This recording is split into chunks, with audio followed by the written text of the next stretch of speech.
السلام علیکم جی، یہ کلب کی چوتھی قسط ہے۔ پارکنگ لوٹ میں پہنچ کر اذلان نے اس کا ہاتھ چھوڑ دیا تھا۔ تبھی زویا کو احساس ہوا کچھ دیر پہلے گلاس لگنے کے باعث اس کے انگوٹھے پہ ہلکا سا کٹ لگ گیا تھا۔ اذلان کی گاڑی کے پاس پہنچے تو آصف پہلے سے ہی وہاں پینڈولم کی طرح چکر کاٹتا دکھائی دے رہا تھا۔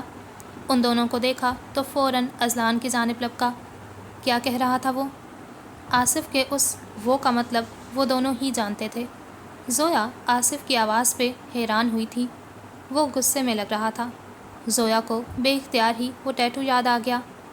کچھ نہیں، بس ہمیشہ کی طرح فضول بول رہا تھا۔ تم بتاؤ، کام ہو گیا؟ اذلان نے اسے موضوع سے ہٹانا چاہا۔ ہاں، آئی جی بچوں کو لے کر جا چکا ہے۔ کل تک سارے بچے صحیح سلامت اپنے اپنے گھروں میں ہوں گے۔ آصف کے چہرے پہ مسکراہٹ در آئی۔ زویا نے دل ہی دل میں خدا کا شکر ادا کیا۔ آخر کو ان بچوں کے گھر والوں کو وہ سب اذیت نہیں سہنا پڑے گی جو اتنے سالوں سے وہ سہتی آئی تھی۔ تم گھر جاؤ۔ اذلان نے آصف کے کندھے پہ ہاتھ رکھا۔ میں زویا کو چھوڑ کر آتا ہوں، پھر بات کریں گے۔ آصف نے سر ہلایا، زویا کی جانب مڑا۔ تھینک یو زویا، تمہارے بغیر یہ ناممکن تھا۔ تمہارا بھی شکریہ آصف، مجھ پہ بھروسہ کرنے کے لیے۔ آصف کے جانے کے بعد اذلان نے اسے دیکھا۔ چلیں؟ زویا نے اسبات میں سر ہلایا۔ وہ فرنٹ سیٹ کا دروازہ کھول کر بیٹھی تو دیکھا اذلان ڈرائیونگ سیٹ پہ بیٹھا تھا۔ سامنے فرسٹ ایڈ باکس کھول رکھا تھا۔ اپنا ہاتھ سامنے کرو زویا، وہ باکس کو کھنگالتے بولا۔ کیوں؟ زویا کے ابرو اوپر کو اٹھے۔ اذلان نے چہرہ اٹھایا۔ کیونکہ تمہارے انگوٹھے پر کٹ لگا ہے۔ اب کی بار وہ چند لمحے حیرت کے مارے کچھ بول ہی نہیں سکی۔ وہ کٹ کوئی اتنا نمایاں تو نہیں تھا کہ کسی کو بھی نظر آ جاتا، اور اس نے تو ایک بھی بار اس کے ہاتھ کی جانب نہیں دیکھا تھا۔ پھر اسے کیسے پتہ چلا؟ میری آنکھیں چھوٹی سے چھوٹی ڈیٹیل کو بہت غور سے دیکھتی ہیں۔ وہ جیسے اس کا دماغ پڑھ رہا تھا۔ میں چیزوں کو دیکھتا ہوں، انہیں آبزرو کرتا ہوں۔ اس نے آگے بڑھ کر زویا کا دایاں ہاتھ پکڑ کر اپنے سامنے کیا۔ انگوٹھے پہ ہلکا سا زخم تھا جس میں سے خون نکل رہا تھا۔ تم وہاں کھڑی بظاہر مسکرا رہی تھی، مگر تمہیں اس زخم سے تکلیف ہو رہی تھی۔ تم اپنی تکلیف چھپا رہی تھی۔ وہ اب کاٹن سے اس کا زخم صاف کر رہا تھا۔ مگر تمہاری آنکھیں تمہارا درد چھپانے میں ناکام ہو رہی تھیں، اور کوئی دوسرا تمہاری تکلیف کو دیکھ پاتا یا نہیں؟ میں ضرور دیکھ سکتا ہوں زویا۔ زویا کا دل کسی نے مٹھی میں لے کر دبایا تھا۔ وہ ایسی دل روک دینے والی بات اتنے عام سے انداز میں کیسے کہہ سکتا تھا؟ زخم اتنا گہرا نہیں تھا۔ وہ بامشکل بولنے کے قابل ہوئی۔ جو زخم تکلیف دے وہ گہرا ہی ہوتا ہے۔ وہ اس کے انگوٹھے پہ بینڈیج لگاتے بولا۔ اسے چھپا کر درد سہنے سے بہتر ہے اس کا صحیح وقت پہ علاج کر لیا جائے، ورنہ بعد میں کوئی بڑا مسئلہ بن جاتا ہے۔ وہ نرمی سے کہہ رہا تھا۔ کچھ باتیں واقعی ایسی ہوتی ہیں جنہیں ہم دوسروں سے چھپاتے ہیں اور بعد میں اس کی وجہ سے کسی بڑے مسئلے کا شکار ہو جاتے ہیں۔ لو، ہو گیا۔ اذلان نے اس کا ہاتھ چھوڑ دیا۔ Thank you. زویا نے بینڈیج پہ انگلی پھیری۔ اذلان نے ایک نظر اسے دیکھا، پھر سر ہلایا۔ سامنے رکھا فرسٹ ایڈ باکس بند کر کے پچھلی سیٹ پہ رکھ دیا۔ گاڑی سٹارٹ کر کے سڑک پہ ڈال دی۔ گاڑی میں اب خاموشی چھائی تھی۔ زویا ونڈ اسکرین کے پار دوڑتے درختوں کو دیکھنے لگی۔ گاڑی اسی طرح سڑک پہ رواں تھی جب اذلان کا فون بجنے لگا۔ ایک ہاتھ اسٹیئرنگ وہیل پہ رکھے، دوسرے ہاتھ سے جیب سے فون نکالا۔ اسکرین پر چکمکاتا نام دیکھ کر ماتھے پر بل پڑے۔ مسز شاہد نثار اسے کال کر رہی تھیں، وہ بھی اس وقت۔ اس نے کال اٹینڈ کی، فون کان سے لگایا۔ دوسری جانب سے عجلت میں کچھ کہا گیا۔ گاڑی ایک جھٹکے سے رکی تھی۔ زویا نے ڈیش بورڈ پہ ہاتھ رکھے خود کو سنبھالا۔ کیا ہوا انہیں؟ اس کی آواز میں پریشانی تھی۔ دوسری طرف سے پھر کچھ کہا گیا۔ ٹھیک ہے، آپ ٹینشن مت لیں، میں بس 5 منٹ میں پہنچ رہا ہوں۔ اس نے فون کان سے ہٹایا۔ گاڑی سٹارٹ کرتے لہجے بھر کو وہ رکا۔ گردن ترچھی کی۔ زویا لب بھینچے اسے دیکھ رہی تھی۔ سب ٹھیک تو ہے؟ زویا نے اسے دیکھتے پوچھا۔ اذلان نے نفی میں سر ہلایا۔ ایک ایمرجنسی ہے، سوری مگر مجھے ابھی وہاں جانا ہوگا، پر اگر تم انکمفرٹیبل ہو تو میں پہلے تمہیں تمہارے گھر چھوڑ دیتا ہوں۔ نہیں، مجھے کوئی پرابلم نہیں ہے، زویا نے یقین دہانی کروائی۔ اذلان نے کچھ لمحے اسے دیکھا، پھر گاڑی سٹارٹ کر دی۔ گاڑی اس سفید بنگلے کے سامنے رکی تو وہ بھی اذلان کے ساتھ ہی گاڑی سے اتر آئی تھی۔ اذلان پریشانی کے عالم میں تیز تیز قدم اٹھاتا گھر کے اندر داخل ہوا تھا۔ مسز شاہد نے کال کر کے اسے اطلاع دی تھی کہ ڈاکٹر شاہد کی طبیعت بہت ناساز تھی، انہیں ہارٹ اٹیک آیا تھا۔ زویا کچھ جھجکتے ہوئے اس انجان گھر میں داخل ہو رہی تھی۔ وہ اذلان سے چند قدم پیچھے تھی۔ وہ لاؤنج میں داخل ہوا تو سامنے کا منظر دیکھ کر ٹھٹک کر رک گیا۔ چہرے پر پہلے الجھن، حیرت اور پھر بے یقینی کے تاثر ابھرے۔ ڈاکٹر شاہد نثار سامنے ٹانگ پہ ٹانگ جمائے ہاتھ میں ٹی وی کا ریموٹ پکڑے بیٹھے تھے۔ اس نے سر سے پیر تک انہیں دیکھا۔ کہیں سے بھی بیماری کے کوئی اثرات نظر نہیں آ رہے تھے۔ زویا نے اسے وہاں کھڑے دیکھا تو اس کے عقب میں ہی رک گئی۔ مسز شاہد نثار کچن سے نکل رہی تھیں جب اذلان اور اس کے ساتھ کھڑی لڑکی پہ نظر پڑی۔ ارے اذلان، وہاں کیوں کھڑے ہو؟ ان کی آواز پر جہاں وہ دونوں چونکے وہیں صوفے پہ بیٹھے شاہد نثار نے بھی گردن موڑی۔ اذلان کو دیکھتے ہی ان کا چہرہ مسکراہٹ میں ڈھل گیا۔ آؤ آؤ اذلان عباس، شکر ہے تمہارا چہرہ دیکھنا بھی نصیب ہوا۔ یہ سب کیا تھا؟ اذلان کی آواز میں دبا دبا غصہ تھا۔ آپ کو اندازہ بھی ہے میں یہاں آنے تک کس قدر اذیت سے گزرا ہوں، اور آپ یہاں بیٹھے آرام سے ٹی وی دیکھ رہے ہیں۔ Calm down, calm down. وہ کھڑے ہوئے اس کے سامنے آئے اور اس کے بازو پہ ہاتھ رکھا۔ میں کافی دنوں سے تم سے ملنا چاہ رہا تھا، پر تم ہو کہ میرا فون تک نہیں اٹھا رہے تھے۔ بس تمہیں کسی طرح تو یہاں لانا ہی تھا۔ وہ مسکرائے۔ اسی پل اذلان کے عقب میں کھڑی لڑکی پہ نظر پڑی۔ وہ خاموشی سے کبھی اذلان تو کبھی انہیں دیکھ رہی تھی۔ ڈاکٹر شاہد کے ماتھے پر بل پڑے۔ اس لڑکی کو دیکھتے ہوئے انہیں یوں محسوس ہوا جیسے وہ اسے پہلے بھی کہیں دیکھ چکے تھے۔ اس کا چہرہ انہیں شناسا لگا۔ یہ زویا ہے، اذلان نے ان کی نظروں کا تعاقب کرتے بتایا۔ ہم آفس کی ایک میٹنگ سے واپس آ رہے تھے، آپ کی کال آئی تو ہمیں سیدھا ادھر ہی آنا پڑا۔ السلام علیکم۔ زویا مسکرائی۔ وعلیکم السلام بیٹا، آئیں بیٹھیں، کھڑی کیوں ہیں آپ؟ مسز شاہد آگے آئیں، اسے اپنے ساتھ لگایا اور اسے لیے صوفے کی جانب آ گئیں۔ کہاں بیٹھ کر بات کرنا پسند کرو گے؟ ڈاکٹر شاہد نے اس سے پوچھا۔ اس کے ماتھے کے بل ابھی تک برقرار تھے۔ اذلان نے گہری سانس خارج کی۔ زویا کو دیکھا جو مسز شاہد کی کسی بات پہ مسکرا رہی تھی۔ زویا؟ زویا نے اس کی آواز پہ چہرہ اٹھایا۔ مجھے ڈاکٹر صاحب سے کچھ بات کرنی ہے، میں اسٹڈی میں ہوں۔ زویا نے سر کو ہلکا سا خم دیا۔ وہ آگے بڑھ کر اسٹڈی کا دروازہ کھول کر اندر داخل ہو گیا۔ وہ بہت بے تکلف دکھائی دیتا تھا، جیسے یہاں بہت پہلے سے ہی آنا جانا ہو۔ ڈاکٹر شاہد بھی اس کے پیچھے ہی اندر داخل ہو گئے اور دروازہ بند کر دیا۔ ان کی باتوں سے پریشان مت ہونا بیٹا، مسز شاہد نے مسکراتے ہوئے کہا۔ ایکچولی تمہارے انکل کافی دنوں سے اذلان سے ملنا چاہ رہے تھے، مگر وہ ہر بار انکار کر دیتا تھا، اسی لیے آج مجبوراً ان کے کہنے پہ میں نے اذلان سے جھوٹ بول کر اسے یہاں بلا لیا۔ جی آنٹی، وہ تو پتہ چل ہی رہا ہے۔ ڈاکٹر شاہد نے دروازہ بند کیا اور آگے آئے۔ اذلان پہلے ہی صوفے پہ براجمان تھا۔ کچھ کھاؤ گے؟ اس کے سامنے والے صوفے پہ بیٹھتے پوچھا۔ آپ نے مجھے یہاں کیوں بلایا ہے؟ بات کرنے کے لیے۔ کون سی بات؟ وہی بات جو تمہیں پچھلے کئی سالوں سے ہونٹ کر رہی ہے۔ ایسا کچھ نہیں ہے، اس کا انداز حتمی تھا۔ کم آن اذلان، کب تک حقیقت سے بھاگتے رہو گے؟ چیزوں سے بھاگنا مسئلے کا حل نہیں ہوتا، انہیں بیٹھ کر سلجھایا جاتا ہے۔ کیا جاننا چاہتے ہیں آپ؟ اذلان نے ہار ماننے والے انداز میں صوفے کی پشت سے ٹیک ٹکا لیا۔ وہی جو سچ ہے، اذلان نے آنکھیں موند لیں۔ سماعتوں میں ایک پرانی آواز آئی تھی۔ چاہے کچھ بھی ہو جائے اذلان، تم کسی کو کچھ نہیں بتاؤ گے، یہ بات ہمارے درمیان راز ہے۔ وعدہ کرو تم کسی سے اس کا ذکر نہیں کرو گے۔ تمہیں وعدے نبھانے آتے ہیں نا؟ 13 سالہ اذلان نے تھوک نکلتے اسبات میں سر ہلایا۔ میں کسی کو نہیں بتاؤں گا، میں وعدہ کرتا ہوں، مجھے وعدے نبھانے آتے ہیں ڈیڈ، اس نے کہا اور سڑک پر پڑے خون میں لت پت وجود کو دیکھا۔ اذلان؟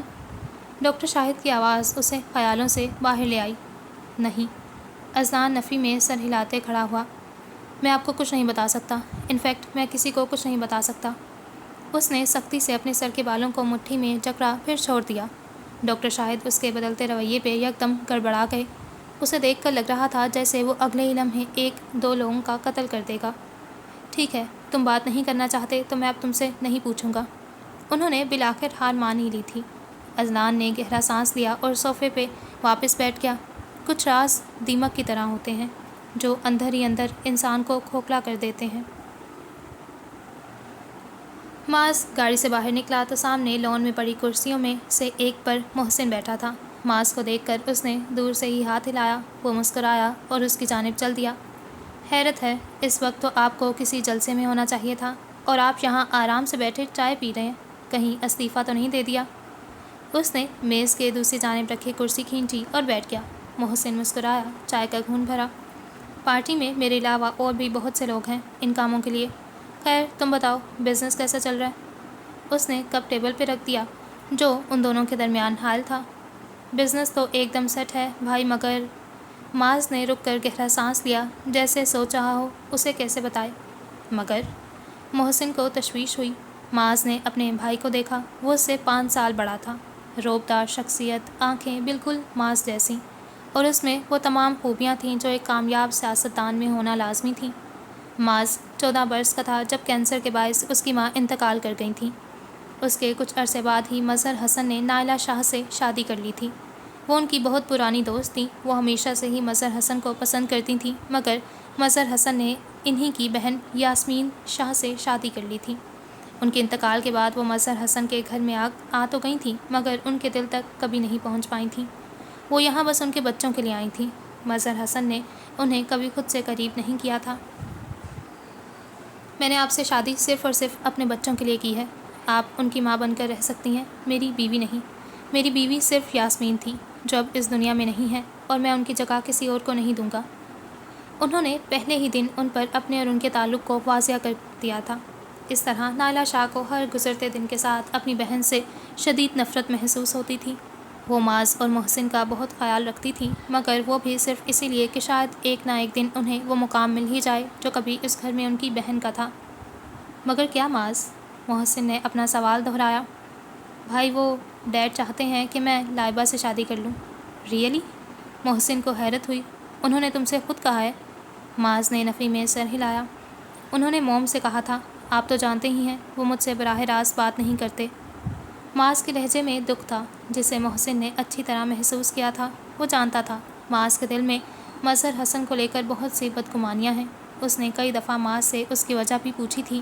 وہ ہر بار کوئی نہ کوئی بہانہ بنا کر اسے ٹال دیتا تھا۔ تم لائبہ سے شادی کرنا چاہتے ہو؟ اس نے بغور اپنے چھوٹے بھائی کو دیکھا۔ بالکل بھی نہیں، میں اپنی زندگی کا اتنا بڑا فیصلہ ڈیڈ کی نہیں اپنی مرضی سے کرنا چاہتا ہوں۔ وہ آپ پر اپنے فیصلے مسلط کر کے سمجھتے ہیں مجھ سے بھی اپنی مرضی کے فیصلے منوا لیں گے۔ اس کی آواز میں دکھ کے ساتھ ساتھ غصے کا عنصر بھی شامل ہو گیا۔ کس نے کہا تمہیں وہ مجھ پہ اپنے فیصلے مسلط کرتے ہیں معاذ؟ محسن کے سوال پہ وہ زخمی سا مسکرایا۔ میں جانتا ہوں آپ نے سیاست میں حصہ انہی کے کہنے پہ لیا تھا، اور تو اور آپ نے شادی بھی ان کی پسند سے کی تھی بھائی، اور اگر وہ سوچتے ہیں کہ میں بھی ایسا ہی کروں گا تو یہ ان کی بہت بڑی بھول ہے۔ ایک منٹ، تمہیں کس نے کہا کہ میں نے یہ سب ڈیڈ کے کہنے پہ کیا ہے؟ محسن سیدھا ہوا۔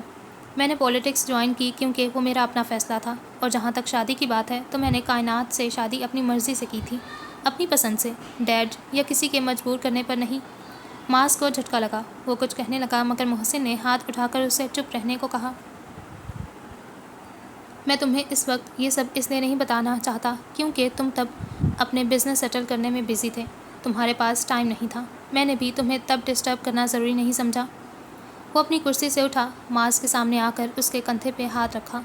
میں نہیں جانتا معاذ، تم ڈیڈ سے اتنے بدگمان کیوں ہو اور تمہارے دماغ میں یہ سب باتیں کہاں سے آئیں، پر میں اتنا ضرور جانتا ہوں کہ وہ ایسے بالکل نہیں ہیں جیسا تم انہیں سمجھتے ہو۔ وہ ہمارے ڈیڈ ہیں، ہم سے ہماری سوچ سے بھی زیادہ پیار کرتے ہیں۔ بہتر ہوگا اگر تم یہ فضول باتیں اپنے ذہن سے نکال کر آرام سے بیٹھ کر ڈیڈ سے بات کرو۔ بعض دفعہ ہم کسی سے بات کیے بنا اسے غلط سمجھ لیتے ہیں، اور بعد میں جب اسی انسان سے بیٹھ کر بات کریں تو معلوم ہوتا ہے کہ جو ہم اس کے بارے میں سوچتے تھے وہ محض ہماری غلط فہمی تھی۔ پھر اپنے رویے پر شرمندگی کے علاوہ ہمارے پاس کچھ نہیں بچتا۔ معاذ دم سادھے اسے سن رہا تھا۔ آج اسے اپنے بھائی واقعی لیڈر لگ رہا تھا جو لاکھوں لوگوں کے سامنے کھڑا تقریر کرتا تھا، اور وہ سب دم سادھے اسے سنتے تھے۔ وہ خود کو آج انہی لوگوں میں سے ایک تصور کر رہا تھا۔ اکثر آپس میں بات کرنے سے بڑا فیصلہ حل ہو جاتا ہے۔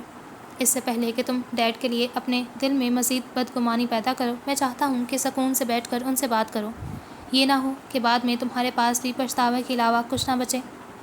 وہ اس کا کندھا تھپک کر آگے بڑھ گیا، جبکہ معاذ پتھر کا مجسمہ بنا وہیں بیٹھا رہا۔ ارے نہیں نہیں، ہم ریلیٹیوز نہیں ہیں، مسز شاہد اسے جواب دیتے ہوئے مسکرائیں۔ اوہ، زویا نے چائے کا گھونٹ بھرا۔ ایکچولی اذلان اور انکل کو دیکھ کر مجھے ایسا ہی لگا جیسے ان کا آپس میں کوئی قریبی تعلق ہے۔ صرف خون کے رشتے ہی تو قریبی نہیں ہوتے، بعض رشتوں کا تعلق قلب سے بھی تو جڑا ہوتا ہے۔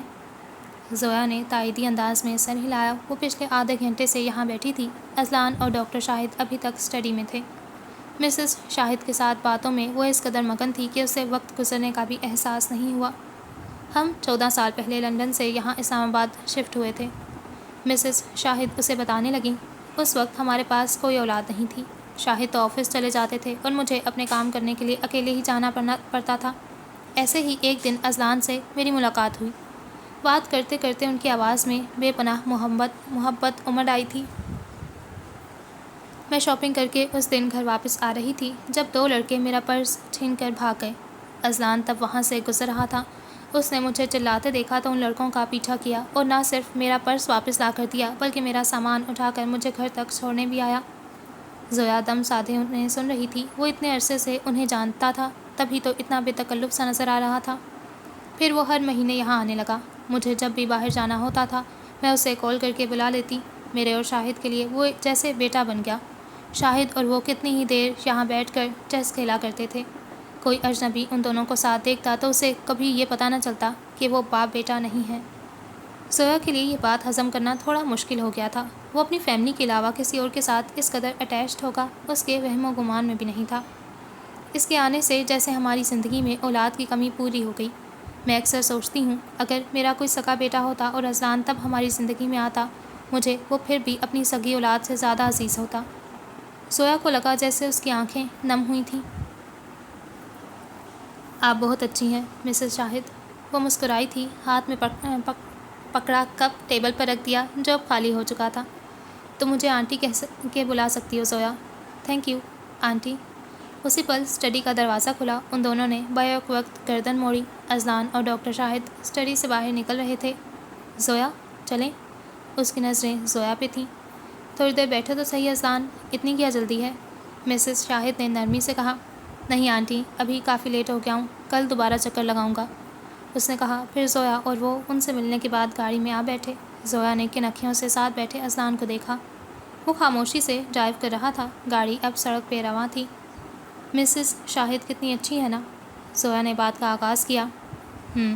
مختصر جواب۔ تم انہیں کافی عرصے سے جانتے ہو؟ ہاں۔ گاڑی میں ایک بار پھر خاموشی چھا گئی۔ زویا گہرا سانس لیتے ونڈ اسکرین سے پار دیکھنے لگی۔ آج کے دن کے سارے مناظر آنکھوں کے سامنے گھومنے لگے۔ تبھی وہ کسی خیال کے تحت چونک کر مڑی۔ ایک بات پوچھوں اذلان؟ ایک بار پھر اسے مخاطب کیا۔ مجھے نہیں لگتا پچھلے 5 منٹ سے تم اس کے علاوہ کچھ کر رہی ہو، وہ سڑک پہ نظریں جمائے کہہ رہا تھا۔ زویا نے اس کی بات کو نظر انداز کر دیا۔ کوئی اور وقت ہوتا تو یقیناً وہ اسے اچھا سا جواب دیتی، پر اس وقت وہ اس سے کچھ پوچھنا چاہتی تھی۔ وہ سب بچے جنہیں آج تم نے بچایا ہے وہ اپنے اپنے گھر پہنچ تو گئے ہوں گے نا؟ ہاں۔ اور اگر وہ رکی، اگر کسی بچے کے گھر والوں سے رابطہ نہ ہو پایا یا اس کے گھر والوں کا کبھی پتہ نہ چل پایا تو؟ اس کی آواز میں کچھ تھا، بے چینی، خوف۔ اس کے سوال پر اذلان نے ٹھٹک کر اسے دیکھا، جیسے اس کے چہرے پہ کچھ پڑھنا چاہ رہا ہو، مگر وہاں اضطراب اور خوف کے علاوہ کچھ نہیں تھا۔ ایسا بہت ہی کم ہوتا ہے، وہ اب دوبارہ سامنے دیکھنے لگا۔ اکثر گمشدہ بچوں کے پیرنٹس خود پولیس سے رابطہ کرتے ہیں، کچھ مل جاتے ہیں، کچھ نہیں ملتے۔ زویا کو لگا کسی نے اس کے دل پہ بھاری پتھر رکھ دیا تھا۔ اسے یاد تھا اس کے بھائی کے اغوا ہونے کے بعد ختیجہ نے کس طرح دن رات پولیس اسٹیشنوں کے چکر کاٹے تھے۔ پورے 3 ماہ تک ایسے چلتا رہا تھا، مگر پھر بھی اس کا کوئی سراغ نہیں ملا تھا۔ پولیس والوں کا کہنا تھا یا تو اسے قتل کر کے کہیں دفنا دیا گیا ہوگا یا پھر اسے بھی کئی دوسرے بچوں کی طرح اغوا کرنے کے بعد کسی دوسرے ملک بھیج دیا گیا ہوگا، اور جن بچوں کے گھر والوں اور رشتہ داروں کا پتہ نہیں چلتا انہیں اورفنیج میں بھیج دیا جاتا ہے۔ اذلان اسے بتا رہا تھا۔ زویا کے دماغ میں طرح طرح کی سوچیں اس وقت جنم لے رہی تھیں۔ کیا اس کے بھائی کو بھی کسی دوسرے ملک بھیج دیا گیا تھا، یا ہو سکتا ہے اسے بھی کسی نے ان اغوا کاروں سے بچا کر پولیس کے حوالے کر دیا ہو اور وہ بھی ایسے ہی کسی اورفنیج میں رہتا ہو۔ اس کی موت کا خیال اسے کبھی نہیں آیا تھا، کبھی بھی نہیں۔ تو اورفنیج میں جانے کے بعد وہ بچے کہاں جاتے ہیں؟ اذلان نے گہرا سانس لیا۔ وہ بہت بولتی تھی، وہ جانتا تھا، مگر اس کے سامنے وہ آفس کے کام کے علاوہ پہلی بار اتنا بول رہی تھی۔ زیادہ تر بچوں کو وہیں سے ہی کوئی نہ کوئی فیملی اڈاپٹ کر کے لے جاتی ہے۔ جو بچ آتے ہیں وہ آگے چل کر کوئی نہ کوئی کام تلاش کر کے اپنی زندگی گزارتے ہیں۔ زویا نے اس کی بات سمجھتے ہوئے سر ہلایا۔ وہ اس بارے میں مزید بھی پوچھنا چاہتی تھی، پر کہیں اسے کسی بات پہ شک نہ ہو جائے، اسی لیے ارادہ ترک کرتے ہوئے ونڈ اسکرین سے باہر نظریں جما لیں۔ تم میرے ساتھ ایسا نہیں کر سکتے بختیور، میں نے ہر مشکل میں تمہارا ساتھ دیا ہے، اب تم میری باری پیچھے نہیں ہٹ سکتے۔ ملک اشرف کی چنگھاڑتی آواز فون میں سے سنائی دی۔ بختیور نے گہرا سانس لیا۔ وہ اس وقت اپنے کمرے میں صوفے کے پشت سے ٹیک لگائے بیٹھا تھا۔ وہ لوگ میری جان کے دشمن بن گئے ہیں۔ وہ کہہ رہے ہیں کل تک میں انہیں کہیں نہ کہیں سے بچوں کا انتظام کر کے دوں، ورنہ وہ مجھے مار ڈالیں گے، میری مدد کرو۔ اشرف بہت گھبرایا ہوا لگ رہا تھا۔ یہ سب تمہارا اپنا کیا دھرا ہے اشرف، اگر تم ان بچوں کو سنبھال کر نہیں رکھ سکتے تھے تو کیا ضرورت تھی ان سنگاپور کے کلائنٹ سے ڈیل کرنے کی؟ اب بھگتو۔ ایسا مت کہو، تم ان لوگوں سے بات کرو، وہ تمہاری بات ضرور سنیں گے۔ میں ان کے ڈر سے 2 دن سے ایک شہر سے دوسرے شہر چھپتا پھر رہا ہوں، میری مدد کرو پلیز۔ تم نے وعدہ؟ میں نے کسی سے کوئی وعدہ نہیں کیا۔ بختیور نے اس کی بات کاٹی، اور نہ ہی مجھے وعدے پسند ہیں۔ اس کے چہرے پہ یکدم غصہ در آیا۔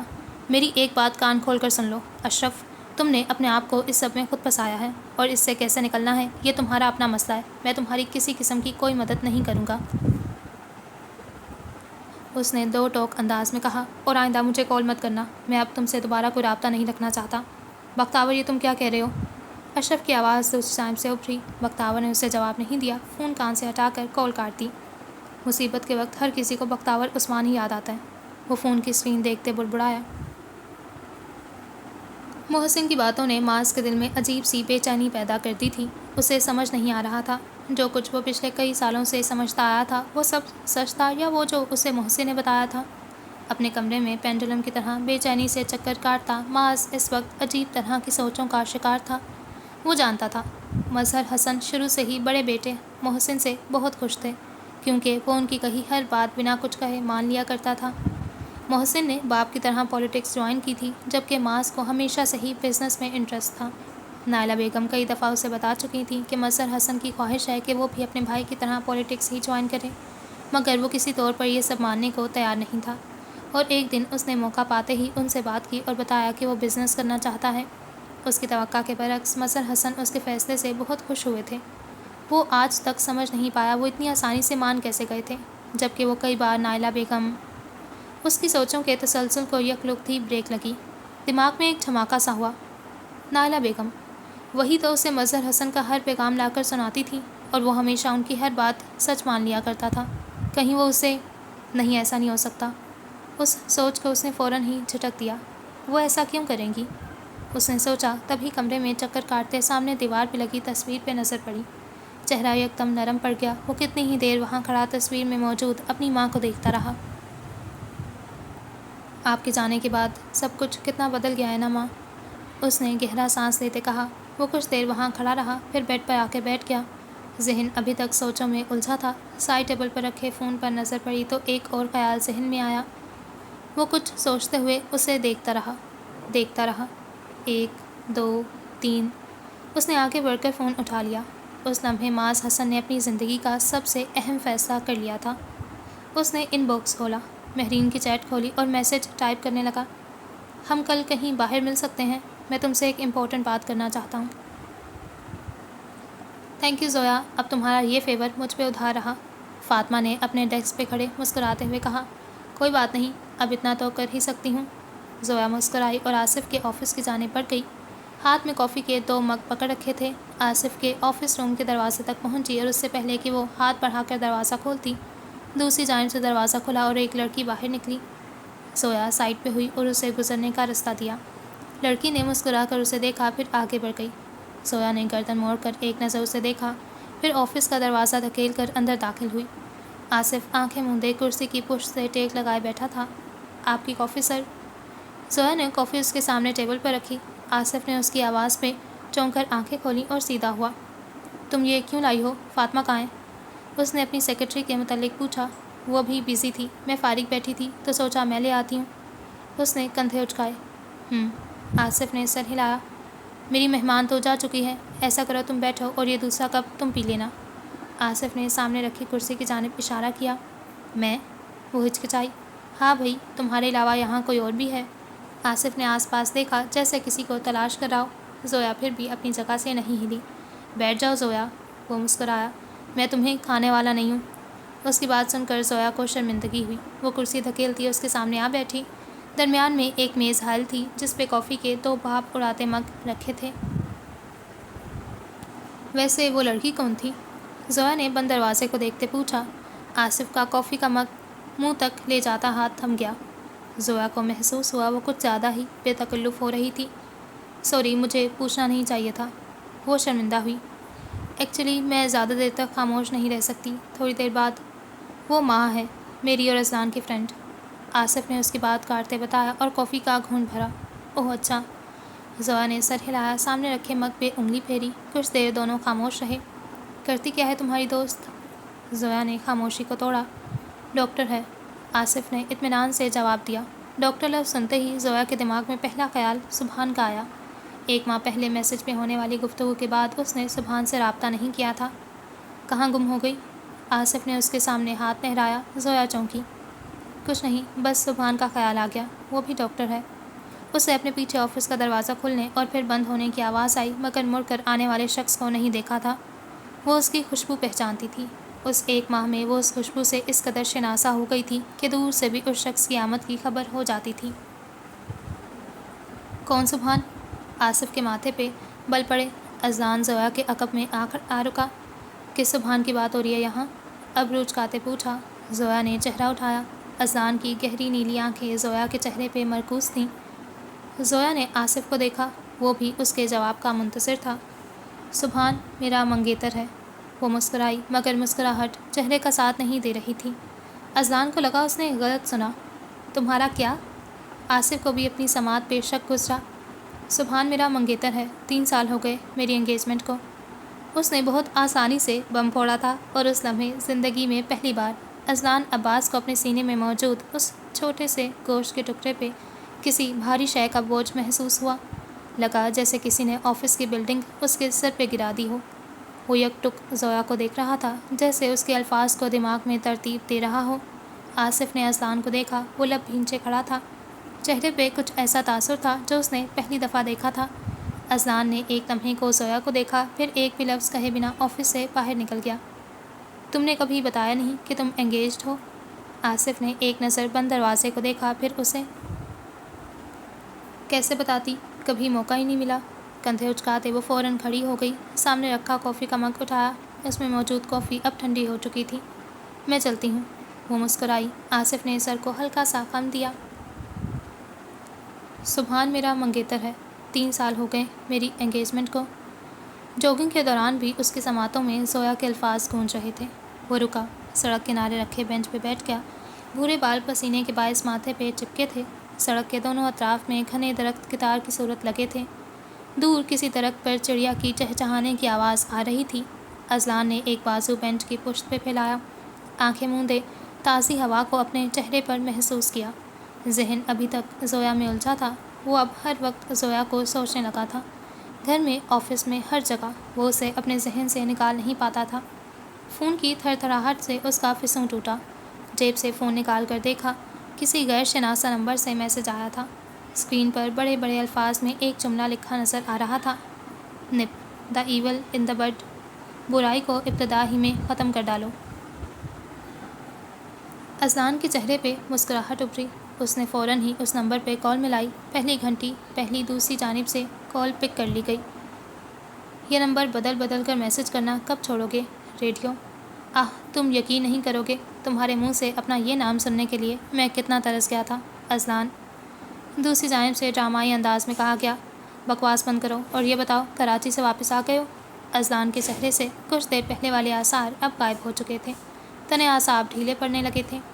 ابھی آج صبح ہی آیا ہوں، سوچا تمہیں بھی خبر کر دوں۔ وہ چہک کر بولا، ویسے بھی آج میں بالکل فری ہوں تو تم سے ملنے آفس آؤں گا۔ جہاں تک مجھے یاد ہے تم سال کے 365 دن فارغ ہی ہوتے ہو۔ اذلان نے عادتاً کان کی لو مس لی۔ جو مرضی سمجھو، بس میں آج دوپہر کو تمہارے آفس آؤں گا۔ وہ برا منا کر بولا تو اذلان کی مسکراہٹ مزید گہری ہو گئی۔ اس نے فون بند کیا اور بینچ سے اٹھ گیا۔ 9 بجے کے قریب وہ تیار ہو کر آفس پہنچا۔ اپنے آفس میں جانے سے پہلے ایک نظر اس نے زویا پہ ڈالی، جو اپنے ڈیسک کے سامنے بیٹھی پوری طرح کسی فائل کا مطالعہ کرنے میں مصروف تھی۔ زویا، اذلان کی آواز پہ اس نے چونک کر فائل سے سر اٹھایا۔ ابھی میرے آفس میں آؤ۔ وہ حکم صادر کرتا آفس میں چلا گیا۔ زویا نے گہرا سانس لیتے فائل بند کی، ایک نظر اذلان کے آفس کے دروازے کو دیکھا۔ وہ خوشگوار انداز میں اس سے پہلے بھی بات نہیں کرتا تھا، مگر پچھلے 2 دنوں سے اس کے لہجے میں چھپی کرواہٹ کو وہ سمجھ نہیں پا رہی تھی۔ اسے وہ کہیں سے بھی وہ اذلان نہیں لگ رہا تھا جس سے وہ 1 ماہ پہلے پارٹی والی شام متعارف ہوئی تھی۔ نرم لہجہ، زویا کے لیے پرواہ کرنا، اس کے زخم پہ بینڈیج لگانا، وہ سب غائب ہو چکا تھا۔ وہ پھر سے وہی اذلان عباس بن گیا تھا جس سے وہ پہلی مرتبہ ملی تھی۔ زویا نے اپنا دایاں ہاتھ سامنے کیا جس پر 1 ماہ پہلے والی چوٹ کا نشان اب غائب ہو چکا تھا۔ شاید اس نشان کی طرح ہی وہ اذلان بھی غائب ہو گیا تھا۔ وہ سر جھٹکتے اٹھی، اس کے آفس کی جانب چل دی۔ وہ جب اندر آئی تو اذلان اپنے سامنے لیپ ٹاپ کھولے بیٹھا تھا۔ وہ ٹیبل کے دوسری جانب آ کر کھڑی ہو گئی۔ تم نے مجھے بتایا نہیں تھا زویا کہ ہمدانی نے میٹنگ کینسل کر دی تھی؟ لیپ ٹاپ سے نظریں ہٹائے بغیر وہ سخت لہجے میں بولا۔ زویا نے خشک لبوں پہ زبان پھیری۔ ایک تو جب بھی وہ ایسے بولتا تھا لگتا تھا دل رک گیا ہو۔ انہوں نے کل شام کو کال کر کے بتایا تھا، تم تب تک جا چکے تھے تو… اس نے بات ادھوری چھوڑ دی۔ اسے اندازہ تھا اس نے میٹنگ کینسل ہونے کی خبر اسے نہ دے کر غلطی کی تھی، اور اب اسے اسی وجہ سے چپ چاپ اس کی باتیں سننا پڑیں گی۔ تو کیا آپ مجھے کال کر کے بھی تو بتا سکتی تھیں مس زویا؟ وہ ایک بار پھر زویا سے مس زویا ہو گئی تھی۔ ایکچولی، زویا نے تھوک نکلی، میرے پاس تمہارا نمبر نہیں تھا۔ لیپ ٹاپ پہ چلتی اذلان کی انگلیاں تھم گئیں۔ حیرت سے ایک ابرو چکا کر اسے دیکھا۔ سیریسلی، تم 1 مہینے سے یہاں جاب کر رہی ہو اور تمہارے پاس میرا نمبر تک نہیں ہے؟ اس کی آواز قدرے بلند ہوئی۔ وہ واقعی حیران تھا۔ زویا کو پہلی بار اس کے سائے میں اپنا اعتماد ہوا ہوتا محسوس ہوا۔ نہیں، میرے پاس نمبر تو تھا مگر وہ ڈیلیٹ ہو گیا اور مجھے… بے بسی سے آنکھیں میچ کر کھولیں۔ مجھے نمبر یاد نہیں رہتے۔ اسے کبھی نمبر یاد نہیں ہوئے تھے، یہاں تک کہ اسے اپنا خود کا نمبر بھی زبانی یاد نہیں تھا۔ تو یہ بات ہے، اذلان نے سر ہلایا، تمہیں نمبر یاد نہیں رہتے؟ زویا کی بات دہرائی، پھر کچھ سوچتے ہوئے سامنے رکھا پین اٹھایا، سائڈ پہ پڑا ایک کاغذ اٹھایا اور پین کھول کر اس پہ کچھ لکھنے لگا۔ زویا کے ماتھے پہ بل پڑے۔ لکھنے کے بعد اس نے پین کو واپس رکھا، کرسی دھکیلتے کھڑا ہوا، کاغذ اٹھایا اس کے سامنے کیا۔ یہ لو، اور آج سے اسے اپنے ذہن کے ہر کونے میں فٹ کر لو۔ کاغذ زویا کی جانب بڑھایا۔ یہ کیا ہے؟ زویا کی نظر کاغذ سے ہوتے ہوئے اس کے چہرے تک گئی۔ تم نے کہا نا تمہیں نمبر یاد نہیں رہتے، تو لو، یہ میرا نمبر ہے، اسے یاد کر لو۔ وہ وہاں ڈھیروں اطمینان تھا۔ زویا کا منہ کھل گیا۔ مگر کیوں؟ میں تمہارا نمبر کیوں یاد کروں؟ وہ چلا ہی تو پڑی تھی۔ اذلان نے ایک قدم مزید اس کی جانب بڑھایا۔ زویا اپنی جگہ سے ہلی تک نہیں۔ اب ان کے درمیان 2 قدم کا فاصلہ تھا۔ وہ اس لیے… اذلان نے اس کے چہرے پہ نظریں جمائیں۔ وہ قد میں اس سے چھوٹی تھی، اس لیے زویا کو اس سے بات کرنے کے لیے گردن اٹھانی پڑتی تھی اور اذلان کو نظریں جھکانی پڑتی تھیں، تاکہ آئندہ تم ایسی کوئی غلطی نہ کرو۔ میرے کام میں غلطیوں کی کوئی گنجائش نہیں ہے۔ ایک بار معاف کر رہا ہوں، ہر بار نہیں کروں گا۔ اس نے ایک لفظ پہ زور دیا۔ اور تمہیں یہ صرف یاد ہی نہیں کرنا۔ وہ رکا۔ زویا کی آنکھیں سکڑیں۔ کل سے روزانہ تم بنا کہیں سے دیکھے مجھے میرا نمبر یہاں لکھ کر دکھاؤ گی۔ وہ 2 قدم پیچھے ہٹا۔ اسے اتنا قریب سے دیکھنا جان لیوا بھی ثابت ہو سکتا تھا۔ اس نے کاغذ زویا کے سامنے لہرایا۔ مجھے سمجھ نہیں آ رہا، میں نے آفس جوائن کیا یا کوئی اسکول؟ زویا نے کاغذ اس کے ہاتھ سے جھپٹا، ایک تیز نظر اس پہ ڈال کر باہر چلی گئی۔ وہ کتنی ہی دیر وہاں کھڑا رہا، نظریں بند دروازے پہ جمی رہیں جہاں سے وہ ابھی باہر گئی تھی۔ ویسے وہ اتنا بھی برا نہیں ہے جتنا میں اسے سمجھتی ہوں۔ زویا کے ذہن میں اپنا ہی سوچا گیا جملہ دوڑا۔ اس دن پارٹی کے بعد جب وہ گھر واپس آئی تھی تو اذلان کے متعلق اپنی رائے تبدیل کر لی تھی، جس پہ آج اس وقت اپنے ڈیسک پہ بیٹھے اسے افسوس ہو رہا تھا۔ اس نے ہاتھ میں پکڑا کاغذ چہرے کے سامنے کیا جس پہ اذلان کا نمبر لکھا تھا۔ وہ برا نہیں بلکہ بہت برا ہے۔ اس نے فوراً ہی رائے تبدیل کر لی۔ دوپہر کو وہ فائلز کا ڈھیر اٹھائے اذلان کے آفس کی جانب جا رہی تھی جب اس کے عقب سے گزرتا ایک شخص اس سے ٹکرایا اور ساری فائلز فرش پہ جا گریں۔ اوہ سوری، میں ابھی اٹھا دیتا ہوں۔ زویا کے کچھ کہنے سے پہلے ہی وہ نیچے بیٹھا اور فائلز اکٹھی کرنے لگا۔ اس کا سر جھکا تھا سو وہ اس کی شکل نہیں دیکھ پائی تھی۔ رہنے دو، میں کر لوں گی، وہ سرد لہجے میں کہتی نیچے بیٹھی اور فائلیں اٹھائیں۔ زویا نے فائلز اکٹھی کی اور سامنے بیٹھے آدمی کے ہاتھ سے فائل جھپٹ کر کھڑی ہوئی۔ وہ بھی اس کے ساتھ ہی کھڑا ہوا۔ زویا نے اس سب میں پہلی بار اس کا چہرہ دیکھا۔ 6 فٹ سے نکلتا قد، بڑی بڑی سی آنکھیں، مینڈک جیسی، زویا نے سوچا، اور سیاہ بال جن کو بہت ہی اسٹائلش انداز میں کٹ کیا گیا تھا۔ اس کے ماتھے پہ کسی پرانے زخم کا نشان تھا۔ وہ عمر میں 28-29 سال کا لگتا تھا۔ وہ اپنی سیاہ پینٹ کی جیبوں میں ہاتھ ڈالے دلچسپی سے زویا کو دیکھ رہا تھا۔ کون ہو تم، اور یوں اندھوں کی طرح دوسروں سے کیوں ٹکراتے پھر رہے ہو؟ زویا کے چہرے پہ ناگواری تھی۔ اوہ مائی گاڈ، تم نے مجھے اندھا کہا؟ نوارد نے اپنے سینے پہ انگلی رکھتے پوچھا، جیسے یہ کوئی انہونی سی بات ہو۔ ہاں، زویا نے اس بات میں سر ہلایا۔ چلو کوئی بات نہیں، اس نے لاپرواہی سے اشانے اچکائے۔ ویسے بھی میں خوبصورت لڑکیوں کو جلدی معاف کر دیتا ہوں، وہ شوق لہجے میں گویا ہوا۔ زویا کا دماغ آؤٹ ہونے لگا۔ تم بالکل وہ جو کچھ بھی بولنے والی تھی، آصف کی آواز پہ اس کے اگلے الفاظ منہ میں ہی دم توڑ گئے۔ ریڈیو، آصف نے زویا کے سامنے کھڑے شخص کو پکارا۔ زویا نے گردن موڑی۔ اذلان اور آصف آفس کے دروازے کے سامنے کھڑے تھے۔ آصف، تمہیں کتنی دفعہ کہا ہے مجھے اس نام سے کم از کم اس وقت تو مت پکارو جب میں کسی خوبصورت لڑکی سے باتوں میں مصروف ہوں۔ اس نے برا سا منہ بنایا۔ نظریں زویا پہ تھیں۔ ویسے تم ہو کون؟ پہلے تو کبھی میں نے تمہیں اس آفس میں نہیں دیکھا۔ وہ اب زویا سے مخاطب تھا۔ زویا کا دل چاہا ہاتھ میں پکڑی فائل سامنے کھڑے آدمی کے سر پر دے مارے۔ اب اسے شک ہوا وہ اس سے ٹکرایا بھی جان بوجھ کر تھا۔ عمیر آفندی۔ اذلان زویا کے عقب میں آ کر رکا اور سامنے کھڑے آدمی سے مخاطب ہوا۔ اس کی آواز میں وارننگ تھی، جیسے کہہ رہا ہو سوچنا بھی مت۔ وہ اذلان کا دوست تھا اور اس کی ہر عادت سے اذلان اچھی طرح واقف تھا۔ اس کی باتوں کو سیریس مت لینا زویا، اسے بس مذاق کرنے کی عادت ہے، آصف نے عمیر کے کندھوں پہ بازو پھیلاتے کہا۔ زویا جبراً مسکرائی اور اپنے ڈیسک کی جانب چلی گئی۔ وہ زویا ہے، اذلان کی اسسٹنٹ، اور تم جس طرح اس سے باتیں کر رہے تھے، شکر کرو اس نے ہاتھ میں پکڑی فائلز تمہارے منہ پہ نہیں ماری۔ آصف نے ہنستے ہوئے اسے خبردار کیا۔ ہاں مگر تم دونوں کے آنے سے پہلے اس نے مجھے اندھا کہا تھا، عمیر نے ڈرامائی انداز میں آنکھیں گھما کر کہا۔ فکر مت کرو، وہ پہلی ملاقات میں ہر کسی کو اندھا ہی سمجھتی ہے، اذلان نے زیر لب مسکراتے کہا۔ اور تمہیں تو شکر ادا کرنا چاہیے، اس نے تمہیں صرف اندھا کہا ہے، ساتھ گدھے کا اضافہ نہیں کیا۔ آصف ہنسا۔ عمیر نے ناسمجھی سے انہیں دیکھا۔ اچھا آؤ، باقی باتیں آفس میں بیٹھ کر لینا۔ اذلان نے اسے موضوع سے ہٹانا چاہا۔ وہ اب مزید زویا کو ڈسکس نہیں کرنا چاہتا تھا۔ تمہاری منگیتر کی ناراضگی دور ہوگی؟ آفس کی طرف جاتے ہوئے آصف نے عمیر سے پوچھا۔ کہاں یار، عمیر نے سر جھٹکا۔ اسے منانے ہی تو پچھلے 1 ماہ سے کراچی گیا تھا، پر اس کے ہٹلر باپ نے اس سے ملنے ہی نہیں دیا۔ اس نے دکھ بھرے انداز میں کہا۔ کوئی بات نہیں، مان جائے گی، اور اگر نہ بھی مانی تو ہم اسے کراچی سے اٹھا لائیں گے، آصف نے تسلی دی۔ تمہاری انہی باتوں کی وجہ سے ہی تو تم مجھے سب سے زیادہ پسند ہو، آصف، اس نے آصف کی طرف جھکتے ہوئے سرگوشی کی تھی۔ ٹھیک ہے، میں 10 منٹ تک پہنچ جاؤں گا۔ معاذ نے فون کان سے ہٹایا۔ وہ سیڑھیاں اتر کر دروازے کی جانب جا رہا تھا جب نائلہ بیگم نے اسے پکارا۔ وہ رکا، مڑ کر پیچھے دیکھا تو وہ کچن سے نکل کر اسی کی طرف آ رہی تھیں۔ کہاں جا رہے ہو معاذ؟ وہ اس کے سامنے آ کر رکی۔ انداز بہت عام سا تھا۔ ایک ضروری کام سے جا رہا ہوں، آپ کو کوئی بات کرنی ہے؟ اس نے بغور ان کا چہرہ دیکھا۔ ہاں وہ میں جانتی ہوں معاذ، اس دن مجھے تم سے اس لہجے میں بات نہیں کرنی چاہیے تھی۔ وہ رکی، معاذ کو دیکھا۔ اس کا چہرہ بالکل سپاٹ تھا۔ ایک لمحے کے لیے وہ بھی ٹھٹک گئیں، پھر قدرے سنبھل کر اپنی بات دوبارہ شروع کی۔ پر بیٹا، تمہارے ڈیڈ بھی تو تمہاری فکر کرتے ہیں، اس لیے تو وہ… میں ڈیڈ کی فکر ہی دور کرنے جا رہا ہوں۔ معاذ نے ان کی بات کاٹی۔ آپ بھی اتنی پریشان مت ہوں۔ نرمی سے ان کے کندھوں پہ ہاتھ رکھا۔ مجھے یقین ہے بہت جلد سب کچھ ٹھیک ہو جائے گا۔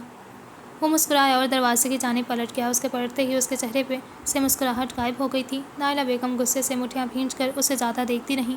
آج معاذ کے انداز میں معمول کے خلاف کچھ تھا جسے وہ سمجھ نہیں پائی تھیں۔ آخر یہ جا کہاں رہا ہے؟ وہ پرسوچ نگاہوں سے دروازے کو دیکھتی رہیں جہاں سے وہ ابھی باہر گیا تھا۔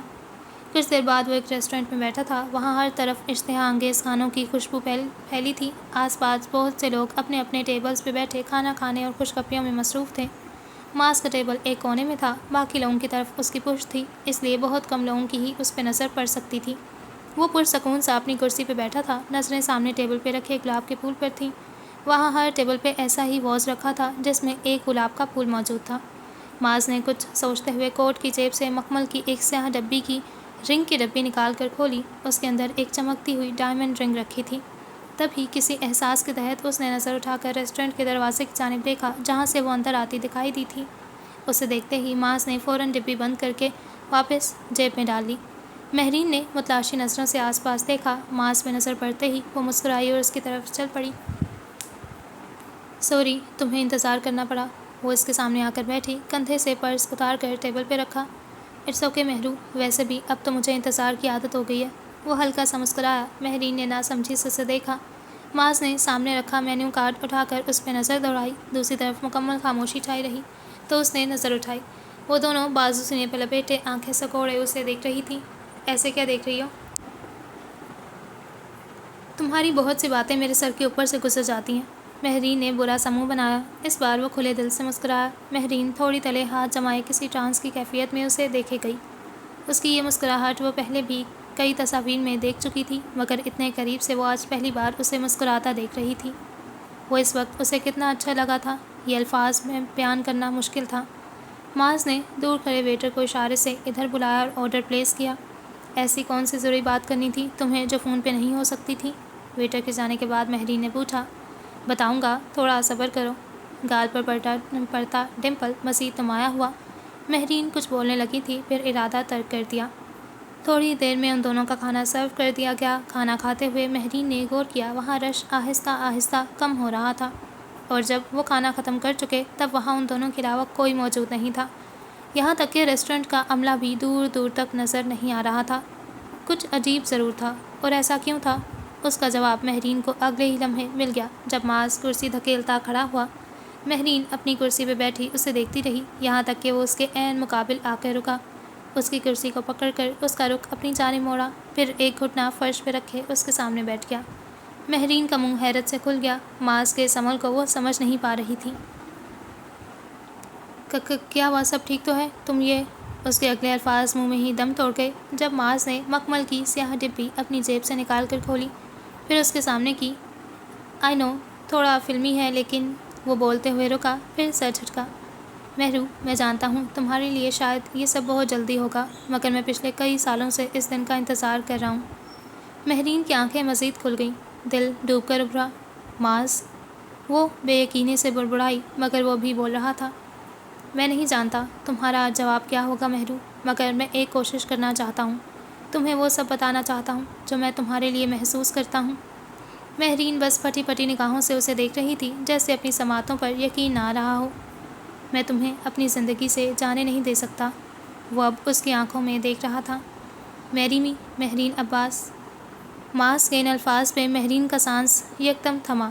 وہ پلک تک جھپکنا بھول گئی۔ وہ یقین نہیں کر سکتی تھی کہ پچھلے کئی سالوں سے جس شخص سے وہ محبت کرتی تھی اور جس کی تصویر کو دیکھتے ہوئے کئی بار اپنی محبت کا اظہار کر چکی تھی، آج وہی شخص اس کے سامنے بیٹھا اس سے محبت کا اظہار کر رہا تھا۔ کب سے؟ بے یقینی سے لب ہلے، وہ بس اتنا ہی پوچھ پائی۔ ماس نے نفی میں سر ہلایا۔ پتہ نہیں، یہ تو میں کبھی جان ہی نہیں پایا کہ تم مجھے کب، کیوں اور کیسے اچھی لگنے لگی۔ پہلے میں سوچتا تھا یہ شاید ایک واقعی جذبہ ہے، شاید جو میں محسوس کرتا ہوں وہ اصل میں کچھ اور ہے، مگر پھر مجھے احساس ہوا جو میں تمہارے لیے محسوس کرتا ہوں وہ محبت ہے، جو ہر گزرتے دن کے ساتھ صرف بڑھتی جا رہی ہے۔ مہرین کے گلے میں آنسوؤں کا پھندا اٹک گیا۔ اس کی نظر ماس کے ہاتھ میں پکڑی ڈبی پر تھی، تب اسے محسوس ہوا ماس کے ہاتھوں میں ہلکی سی لرزش تھی۔ وہ اس کے جواب کا منتظر تھا، آنکھوں میں خوف اور بے یقینی تھی۔ تم جو کچھ بھی کہہ رہے ہو میں سمجھ رہی ہوں ماس، مگر… وہ رکی، ذہن میں جیسے الفاظ ترتیب دے رہی ہو۔ میں اپنی زندگی کا اتنا بڑا فیصلہ اپنے گھر والوں کی مرضی کے بغیر نہیں کر سکتی۔ بہت ضبط کے باوجود بھی اس کی آنکھوں میں آنسو آ گئے تھے۔ تو ان سب سے بات کرنے کے لیے میں ہوں نا، تم بس یہ بتاؤ تم کیا چاہتی ہو، میرے لیے سب سے اہم صرف تمہارا فیصلہ ہے۔ اس نے مہرین کے چہرے پہ بہتے آنسوؤں کو اپنی ہتھیلی میں جذب کیا۔ یہ شخص اس کی پہلی محبت تھا، وہ اس سے انکار کیسے کر سکتی تھی؟ اس نے نم آنکھوں سے اس بات میں سر ہلایا۔ یہ فیصلہ کرنے کے لیے اسے سوچنا نہیں پڑا تھا۔ محبت جب حاصل ہونے لگے تو آس پاس کی ساری آوازیں، سارے شک و شبہات کچھ معنی نہیں رکھتا۔ معنی رکھتا ہے تو سامنے موجود شخص جسے پانے کی تمنا کی ہو اور وہ حاصل ہو رہا ہو، تب انسان خود کو دنیا کا خوش قسمت ترین انسان تصور کرتا ہے۔ مہرین عباس بھی خود کو خوش قسمت تصور کر رہی تھی جب اس نے اپنے دل کی سنی اور معاذ کے سامنے بیٹھے اسبات میں سر ہلایا، جب معاذ نے مسکراتے ہوئے اس کے ہاتھ میں اپنے نام کی انگوٹھی پہنائی، جب اس نے مہرین کے دونوں ہاتھ محبت سے اپنے ہاتھوں میں لیے، جب ان دونوں کی نظریں اس انگوٹھی پہ تھیں اور دونوں کے چہروں پہ مسکراہٹ تھی، جب دونوں زندگی کے اس نئے سفر پہ چلنے پہ خوش تھے۔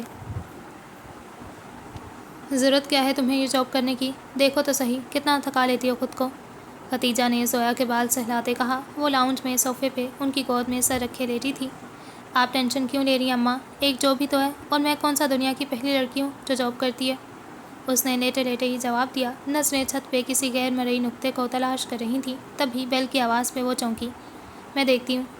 زویا دوپٹہ اٹھاتی اٹھی، گیٹ کھولا تو سامنے عائشہ کھڑی تھی۔ کیسی ہو؟ ٹھیک ہوں۔ زویا اس سے علیحدہ ہوتی مسکرائی، پھر عائشہ کو اپنے ساتھ لیے لاؤنج میں آ گئی۔ کافی دنوں بعد چکر لگایا عائشہ بیٹا؟ خدیجہ سے ملنے کے بعد وہ ان کے سامنے صوفے پہ بیٹھی تھی جب انہوں نے اسے مخاطب کرتے کہا۔ زویا کچن میں چلی گئی تھی۔ بس آنٹی جاب کی وجہ سے تھوڑا بزی رہتی ہوں۔ عائشہ مسکرائی، پھر خدیجہ اس سے اس کے سسرال والوں کی خیریت دریافت کرنے لگی۔ کچھ ہی دیر میں زویا واپس آ گئی، ان کے سامنے پڑے ٹیبل پہ چائے اور لوازمات رکھے خود عائشہ کے عقب میں بیٹھ گئی۔ اچھا بھائی تم دونوں بیٹھو، میری نماز کا وقت ہو رہا ہے۔ خدیجہ گھٹنوں پر ہاتھ رکھے اٹھی اور اپنے کمرے میں چلی گئی۔ زویا؟ عائشہ پوری کی پوری اس کی طرف گھومی، ایک نظر خدیجہ کے کمرے کے دروازے کو دیکھا، جیسے یقین چاہ رہی ہو کہ خدیجہ اب ان کی باتیں نہیں سن سکتی۔ مجھے ایک بات تو بتاؤ، اس نے آواز مدھم کی، کیا تمہاری سبحان سے بات ہوئی ہے؟ وہ کھوجتی نگاہوں سے زویا کا چہرہ دیکھ رہی تھیں۔ نہیں۔ زویا کے ماتھے پر بل پڑے، اس نے تقریباً 1 ماہ سے اس سے بات نہیں کی تھی۔ مگر آپ کیوں پوچھ رہی ہیں؟ سب ٹھیک تو ہے؟ اس نے سرسری سا انداز اپنا۔ عائشہ بلا وجہ تو سبحان کا ذکر نہیں کر رہی تھی، یقیناً کوئی بات ہوگی۔ عائشہ نے اسے جواب دینے کے بجائے اپنا پرس اٹھایا، اس میں سے فون نکالا، ایک تصویر کھول کر زویا کے سامنے کی۔ وہ تصویر سبحان کی تھی، جس میں اس کے ساتھ ایک لڑکی تھی جو اس کا بازو پکڑے مسکراتے ہوئے اس کے کچھ کہہ رہی تھی، اور سبحان اس کے چہرے پہ آئے بالوں کو اس کے کان کے پیچھے اڑس رہا تھا۔ زویا کو وہ تصویر دیکھ کر حیرانی نہیں ہوئی تھی، سبحان کو وہ پہلے بھی اس لڑکی کے ساتھ ایک بار دیکھ چکی تھی۔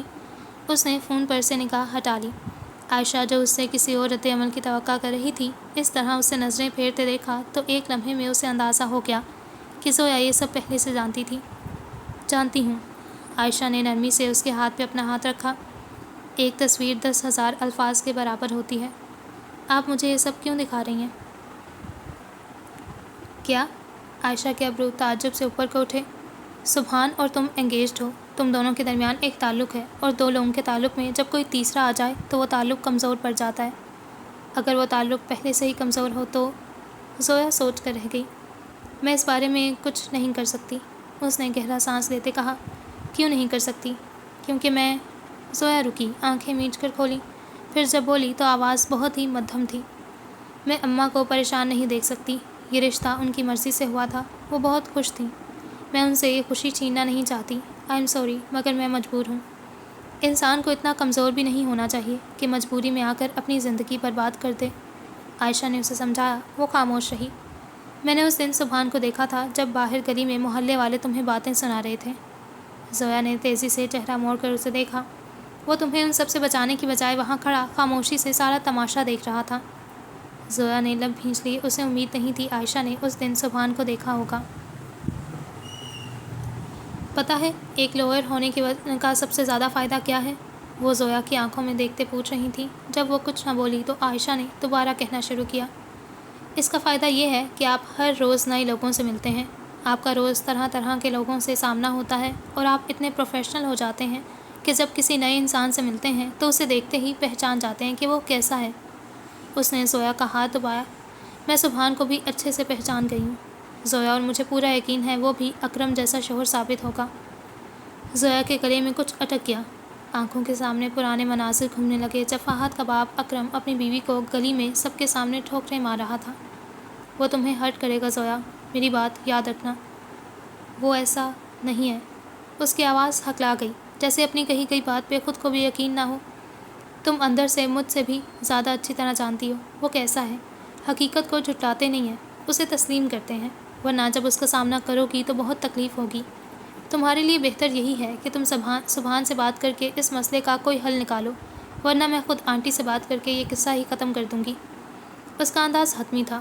زویا نے اسے تسلی دی کہ وہ ضرور سبحان سے بات کرے گی۔ عائشہ کے جانے کے بعد وہ اپنے کمرے میں آئی اور سبحان کو کال ملائی۔ میں تم سے ملنا چاہتی ہوں۔ فون چھوٹتے اس نے بنا کوئی تمہید باندھے کہا۔ دوسری جانب لہجے بھر کو خاموشی چھا گئی۔ ٹھیک ہے، کب ملنا ہے؟ سبحان نے اطمینان سے پوچھا۔ کل شام کو، میں تمہیں ٹائم اور جگہ ٹیکسٹ کر دوں گی۔ اس نے بنا سبحان کا جواب سنے کال کاٹ دی۔ مجھے تو پہلے ہی شک تھا کہ کوئی نہ کوئی گڑبڑ ضرور ہے۔ ایسے ہی تو نہیں وہ اس دن صرف ایک بار تمہارے کہنے پہ دوڑا چلا آیا تھا؟ زویا نے مسکراتے ہوئے مہرین کے بازو پہ اپنا بازو ڈالا۔ وہ آج زویا سے ملنے آفس آئی تھی اور اسے اپنے اور معاذ کے درمیان ہونے والی ساری گفتگو کے متعلق بتا دیا تھا۔ کیا بتاؤں زویا، پہلے تو مجھے لگا شاید میں کوئی خواب دیکھ رہی ہوں۔ مہرین کی آنکھوں میں ایک عجیب سی چمک تھی۔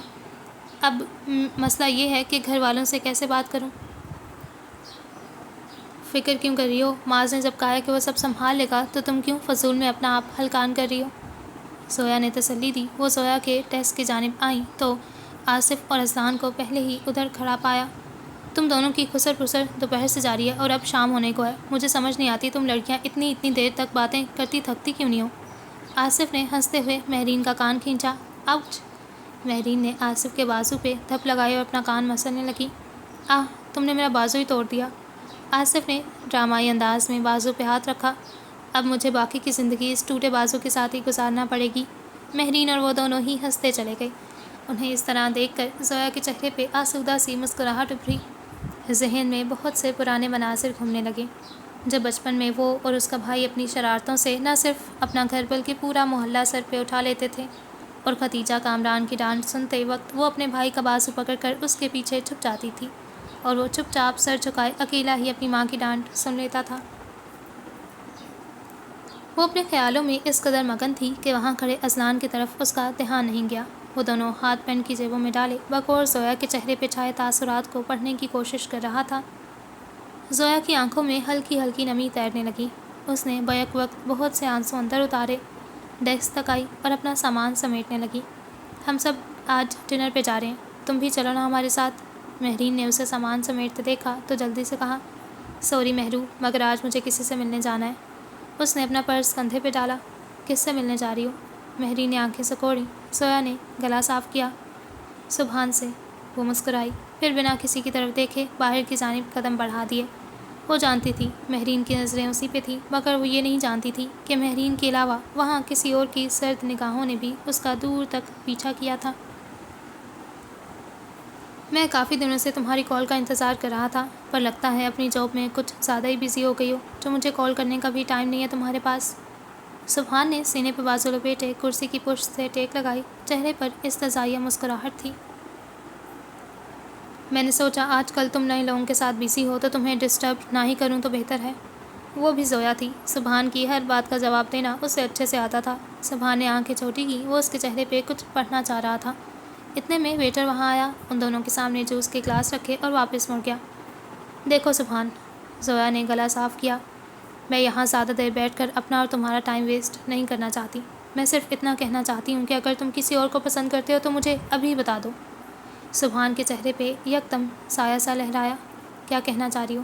تم اچھی طرح جانتے ہو۔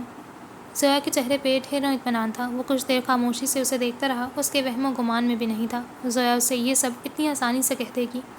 اس کی چوری اب پکڑی گئی تھی، مگر وہ بھی سبحان تھا، اتنی جلدی ہار ماننے والوں میں سے نہیں تھا۔ پتہ نہیں تم کیا کہہ رہی ہو مگر میں… وہ بول ہی رہا تھا کہ اس کا فون بجنے لگا۔ ایک منٹ، سبحان نے کہتے ہوئے جیب سے فون نکالا اور کان سے لگایا۔ زویا نے کرسی سے کمر ٹکائی، اطراف میں بیٹھے لوگوں کو دیکھا۔ آج ریسٹورنٹ میں خلاف معمول رش کم تھا۔ ٹھیک ہے، سبحان فون کان سے لگائے کہہ رہا تھا، میں بس 15 منٹ میں پہنچ جاؤں گا۔ ہاں اوکے۔ سبحان نے کال کاٹی، فون واپس رکھا۔ سوری زویا، مجھے ابھی جانا ہوگا، ہم اس ٹاپک پر پھر کبھی بات کریں گے جب تک میں کوئی اچھا سا بہانہ نہ ڈھونڈ لوں۔ زویا نے اس کی بات مکمل کی، میں تمہیں ڈراپ کر دوں گا۔ سبحان اس کی بات کو انسو نہیں کرتا اٹھا، میں خود بھی جا سکتی ہوں۔ زویا نے دانت پیستے کہا اور اٹھ کر دروازے کی جانب بڑھ گئی۔ سبحان نے گہرا سانس لیا، والیٹ میں سے پیسے نکال کر ٹیبل پر رکھے اور تیزی سے اس کے پیچھے لپکا۔ زویا بھی دروازے سے چند قدم کے فاصلے پہ تھی جب سامنے سے دروازہ کھلا اور مہرین اندر داخل ہوئی۔ اس کے پیچھے اذلان اور آصف بھی تھے۔ زویا ان تینوں کو دیکھتے ہی اپنی جگہ پر رک گئی۔ What a pleasant surprise! Mehreen اسے دیکھتے ہی چلائی جیسے صدیوں بعد مل رہی ہو۔ اس سے پہلے کہ زویا کچھ کہتی مہرین اس کے پیچھے کسی کو دیکھ کر مسکرائی۔ چہرے کا تاثر بدلا۔ کیسے ہیں سبحان بھائی؟ مہرین اسے مخاطب کرتے مسکرائی۔ اذلان نے سامنے کھڑے شخص کو آنکھیں سکوڑ کر دیکھا۔ آئی ایم فائن مہرین، وہ مسکرایا۔ تم سبحان ہو؟ آصف نے سر تپیر اس کا جائزہ لیا۔ وہ دکھنے میں ٹھیک ٹھاک ہی لگتا تھا۔ سبحان کے ماتھے پہ بل پڑے۔ اس نے اس بات میں سر ہلایا۔ سبحان۔ زویا اس کی جانب مڑی۔ یہ دونوں مہرین کے بھائی ہیں۔ اوہ، اس نے سر ہلایا۔ ماتھے پہ بل کچھ کم ہوئے۔ اس نے باری باری دونوں کو دیکھا۔ میں سبحان ہوں، زویا کا فیونسی۔ آصف مسکرایا جبکہ دوسرا نیلی آنکھوں والا مرد آنکھوں میں سرد مہری لیے اسے دیکھ رہا تھا۔ سبحان کو اس کی نظروں میں عجیب قسم کا خوف محسوس ہوا تو اپنی توجہ زویا پہ مرکوز کی۔ چلیں زویا۔ اس نے زویا کے بازو پہ ہاتھ رکھا۔ اذلان کا جبڑا غصے سے بھینج گیا۔ ماتھے کی رگیں تن گئیں۔ اگر نظروں سے قتل ہو سکتا تو یقیناً وہ اس وقت سبحان اختر کی گردن اڑا چکا ہوتا۔ ڈسگسٹنگ، وہ بڑبڑایا۔ اس کا بس نہیں چل رہا تھا سبحان کا بازو توڑ ڈالے۔ سب نے گردن موڑ کر اسے دیکھا مگر وہ انہیں نظر انداز کرتا آگے بڑھ گیا۔ اگر یہاں کچھ دیر مزید رکتا تو یقیناً کچھ الٹا سیدھا کر دیتا۔ آصف کے ماتھے پہ بل پڑے۔ زویا نے نامحسوس طریقے سے اپنا بازو اس کے ہاتھ سے پیچھے کر لیا۔ وہ مہرین سے گلے ملتی ریسٹورنٹ سے باہر آ گئی۔ سبحان کو مکمل نظر انداز کرتے وہ کیب میں بیٹھی اور گھر چلی گئی۔ ڈیڈ اپنے کمرے میں ہے؟ معاذ نے مظہر حسن کے کمرے کی طرف جانے سے پہلے ملازم کو روک کر پوچھا۔ نہیں سر، وہ اسٹڈی میں ہے، ملازم نے بتایا تو وہ اسٹڈی کی جانب بڑھ گیا۔ اس نے ڈور نوب پہ ہاتھ رکھا۔ ایک گہری سانس اندر کو کھینچی۔ بھلے ہی اس کے اور مظہر حسن کے تعلقات آپس میں درست نہیں تھے مگر وہ تھے تو اس کے ڈیڈ ہی۔ اس نے پچھلے کئی سالوں سے اپنے اور ان کے درمیان سرد مہری کی ایک دیوار کھڑی کرتی تھی۔ آج وہ انہیں اپنی زندگی کے متعلق اتنا بڑا فیصلہ سنانے جا رہا تھا۔ اس کا رد عمل کیا ہوگا وہ نہیں جانتا تھا۔ نوک کرنے کے بعد اس نے ڈور نوب گھما کر دروازہ کھولا۔ مظہر حسن سامنے اسٹڈی ٹیبل کے گرد بیٹھے آنکھوں پہ چشمہ لگائے کسی فائل کی ورک گردانی میں مصروف تھے۔ آواز پر انہوں نے سر اٹھایا۔ معاذ کو وہاں دیکھ کر ان کے ابرو تعجب سے اوپر کو اٹھے۔ ارے معاذ، وہاں کیوں کھڑے ہو؟ اندر آ جاؤ۔ انہوں نے چشمہ اتار کر ٹیبل پر رکھا، فائل بند کی۔ معاذ نے دروازہ بند کیا۔ وہاں دائیں جانب دیوار کے ساتھ رکھے صوفے پہ آ بیٹھا۔ مظہر حسن کرسی گھسیٹتے کھڑے ہوئے معاذ کے سامنے رکھے صوفے پہ بیٹھ گئے۔ آپ ابھی تک سوئے نہیں؟ اس نے فارمل سے انداز میں پوچھا۔ نظریں آس پاس رکھی کتابوں پہ تھیں۔ وہ ہمیشہ یہی کرتا تھا، جب بھی اپنے باپ سے بات کرتا ان کی جانب نہیں دیکھتا تھا، بس کچھ امپورٹنٹ فائلز دیکھ رہا تھا۔ تم بتاؤ، بزنس کیسا چل رہا ہے؟ انہوں نے مسکراتے ہوئے اپنے بیٹے کو دیکھا۔ وہ اسے یہاں دیکھ کر بے تحاشا خوش ہوئے تھے۔ وہ آخری بار ان سے بات کرنے کب آیا تھا؟ انہوں نے یاد کرنا چاہا۔ 3 ماہ پہلے؟ نہیں، شاید 2۔ میں آپ سے ایک امپورٹنٹ بات کرنے آیا ہوں، معاذ نے ان کا سوال نظر انداز کرتے کہا۔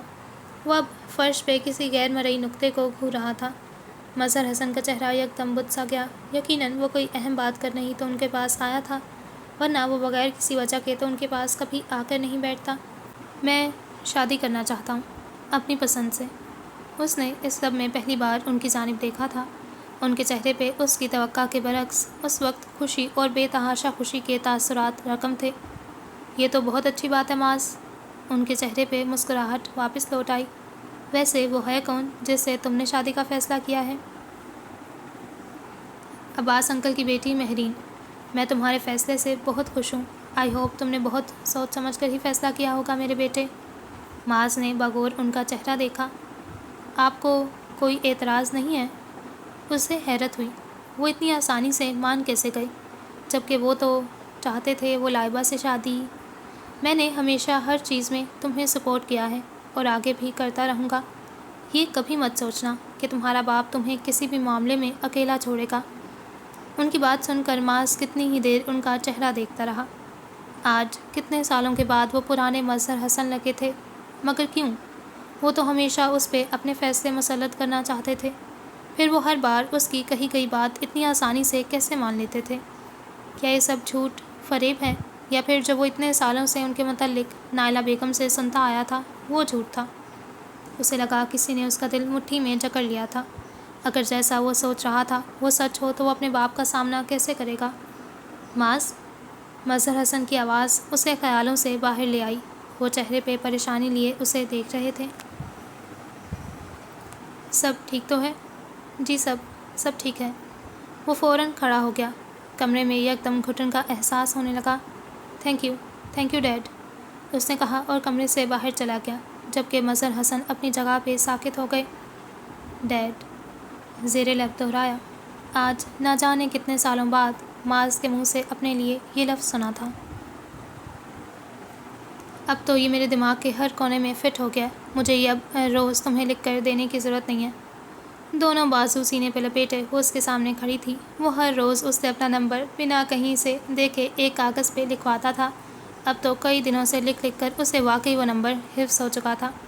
باتیں مت کرو زویا، نمبر لکھو، اذلان نے حکمی انداز میں کہا تو اس نے بڑبڑاتے ہوئے پین اٹھایا، کاغذ پہ اس کا نمبر لکھا، ایک تیز نظر اپنے باس پہ ڈالی جو اطمینان سے کرسی پہ بیٹھا بظاہر اپنے فون پہ کچھ ٹائپ کر رہا تھا۔ زویا نے پٹکنے کے انداز میں کاغذ اس کے سامنے رکھا، مگر اذلان نے ایک نظر کاغذ پہ ڈالنا تک گوارا نہیں کی۔ ضرور وہ اسے دیکھے بنا ہی ڈسٹ بن میں پھینک دیتا ہوگا، زویا نے سوچا۔ ٹھیک ہے، تم اب جاؤ۔ فون پر سے نظر نہیں ہٹائی۔ وہ جانے کے لیے مڑی، ابھی دروازے کے ہینڈل پہ ہاتھ رکھا ہی تھا جب اذلان کی آواز سماعتوں سے ٹکرائی۔ اور ہاں، ایک بات اور، تب تک واپس نہ آنا جب تک میں خود تمہیں نہ بلاؤں۔ اس کی آواز میں واضح رکھائی تھی۔ زویا غصہ ضبط کرتی باہر چلی گئی۔ دروازہ بند ہوتے ہی اذلان نے فون بند کیا، سامنے رکھا کاغذ اٹھایا۔ ہمیشہ کی طرح آج بھی اس نے درست نمبر لکھا تھا۔ وہ ہلکا سا مسکرایا، کاغذ کو تہہ کر کے اپنے کوٹ کی اندرونی جیب میں ڈال دیا۔ آفس کے لیے تیار ہو کر جس وقت وہ نیچے آیا تب سب گھر والے ناشتے کی ٹیبل پہ موجود تھے۔ سربراہی کرسی پہ مظہر حسن، جبکہ ان کی دائیں جانب نائلہ بیگم اور بائیں جانب والی کرسیوں پہ محسن اور اس کی بیوی کائنات بیٹھے تھے۔ گڈ مارننگ، خوشگوار انداز میں کہتے ہوئے اس نے نائلہ بیگم کی عقب والی کرسی کھینچی اور بیٹھ گیا۔ اسے وہاں دیکھ کر ان سب کو بھی حیرت کا جھٹکا لگا۔ وہ ہمیشہ اس وقت کھانے کی ٹیبل پہ آتا تھا جب مظہر حسن وہاں موجود نہیں ہوتے تھے۔ کیا بات ہے، کہیں سورج آج مغرب سے تو نہیں نکل آیا؟ محسن نے ہنستے ہوئے کہا۔ معاذ اس کا اشارہ اچھی طرح سمجھ گیا تھا۔ اگر ایسا ہے تو پھر آج سے تو ہر روز ہی سورج مغرب سے نکلے گا۔ معاذ نے بھی اسی کے انداز میں جواب دیا۔ دیکھ رہے ہیں ڈیڈ کیسے جواب دے رہا ہے آج تو یہ؟ محسن نے مظہر حسن کو دیکھا جو پہلے ہی مسکراتے ہوئے معاذ کو دیکھ رہے تھے۔ ہاں بھائی، آخر بیٹا کس کا ہے؟ یہ تو ہے، محسن مسکرایا،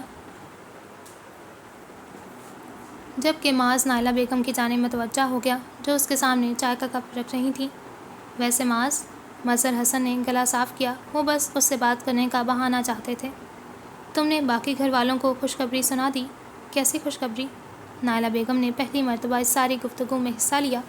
وہ پہلے ہی معاذ کو مظہر حسن کی موجودگی میں دیکھ کر اتنی حیران ہوئی تھیں۔ وہ اتنے سالوں بعد اکٹھے ناشتے کی میز پہ بیٹھے تھے، ان کی حیرت دیدنی تھی۔ مگر اب یہ خوشخبری؟ میں نے شادی کرنے کا فیصلہ کیا ہے۔ معاذ نے چائے کا گھونٹ بھرا۔ نائلہ بیگم کے چہرے پہ مسکراہٹ پھیل گئی۔ آخرکار وہ اپنے منصوبے میں کامیاب ہو ہی گئیں۔ لائبہ سے؟ محسن نے باغور سے دیکھا۔ اسے اپنے اور معاذ کے اس دن والی گفتگو اچھے سے یاد تھی، یہ بھی کہ وہ لائبہ سے شادی نہیں کرنا چاہتا۔ نہیں بھائی، لائبہ سے نہیں۔ نائلہ بیگم کی مسکراہٹ غائب ہو گئی۔ وہ تو یہی سمجھی تھی کہ وہ لائبہ کی بات کر رہا تھا، پر اگر اس سے نہیں تو مہرین سے، عباس انکل کی بیٹی، معاذ نے بتایا، اور تب نائلہ بیگم کو سمجھ میں آ گیا کہ وہ نہ صرف مہرین سے شادی کا فیصلہ کر چکا ہے بلکہ اپنے باپ کو بھی پہلے سے راضی کر چکا ہے۔ آپ کیا کہتی ہیں موم؟ معاذ نے ان کی جانب گردن موڑی۔ میں تمہارے اس فیصلے سے بہت خوش ہوں بیٹا، وہ بمشکل مسکرائیں۔ اس کے علاوہ اب اور کر بھی کیا سکتی تھی؟ اس کا مطلب ہے اب ہمیں جلد ہی ان کے گھر رشتہ لے کر جانا چاہیے، کائنات نے مشورہ دیا۔ بالکل، مظہر حسن نے سر ہلایا۔ نائلہ بیگم نے جوس کا گھونٹ بھرا تو اس میٹھے جوس کے باوجود بھی ان کا حلق تک کڑوا ہو گیا۔ تھوڑی ہی دیر بعد وہ ایک بار پھر اس کے آفس میں کھڑی تھی۔ میں نے تم سے کہا تھا 11 بجے سے پہلے ہی ساری امپورٹنٹ فائلز میرے آفس میں ہونی چاہیے، پھر وہ مجھے ابھی تک کیوں نہیں ملی؟ اذلان نے ماتھے پر تیوریاں چڑھائے اسے دیکھا۔ وہ مجھے یاد نہیں رہا، میں بس 5 منٹ دو، میں ابھی ساری فائلز تمہارے پاس لے آتی ہوں۔ وہ دھیمے لہجے میں گویا ہوئی۔ نہ جانے کیوں آج اذلان یوں ہی چھوٹی چھوٹی باتوں پہ اس پر برس رہا تھا۔ یاد نہیں رہا؟ وہ بھونچکا کر رہ گیا۔ مس زویا، اگر آپ کام سے زیادہ باہر غیر ضروری چیزوں کو اہمیت دیں گی تو یہی ہوگا۔ زویا نے نچلا لب دانتوں تلے دبایا۔ وہ سمجھ گئی تھی ان غیر ضروری چیزوں کا مطلب سبحان کے ساتھ باہر جانا تھا۔ خیر، اس پہ ہم واپس آ کر بات کریں گے، پہلے ہی میٹنگ کے لیے کافی لیٹ ہو گیا ہے۔ وہ کڑائی میں پہنی گھڑی دیکھتے کھڑا ہو گیا، بنا کچھ کہے آفس سے باہر چلا گیا۔ زویا نے سکون کا سانس لیا، کم از کم اس وقت تو اس کی ڈانٹ سے بچ گئی تھی۔ وہ فائل اٹھائے جلدی سے اس کے پیچھے لپکی۔ اذلان ایلیویٹر کے پاس پہنچا تو رک کر اسے دیکھا۔ تیز تیز چلنے کے باوجود بھی وہ اس سے کافی فاصلے پہ تھی۔ تھوڑا آہستہ تو چلو، تم تو ایسے چل رہے ہو جیسے ابھی نہ پہنچے تو تمہاری فلائٹ مس ہو جائے گی۔ اذلان کے پاس پہنچنے پر وہ پورے تنفس کے ساتھ بولی، جیسے میلوں تک پیدل سفر کر کے آئی ہو۔ اذلان بالکل نارمل انداز میں چلتا تھا، وہی تھی جو اس کے مقابلے میں آہستہ چلتی تھی۔ اذلان نے کچھ دیر یوں ہی اس کے سرخ ہوتے چہرے کو دیکھا، پھر نفی میں سر ہلاتا لفٹ میں داخل ہو گیا۔ وہ کیا کرے اس لڑکی کا؟ اب چلیں یا پھر مزید وقت برباد کرنے کا ارادہ ہے؟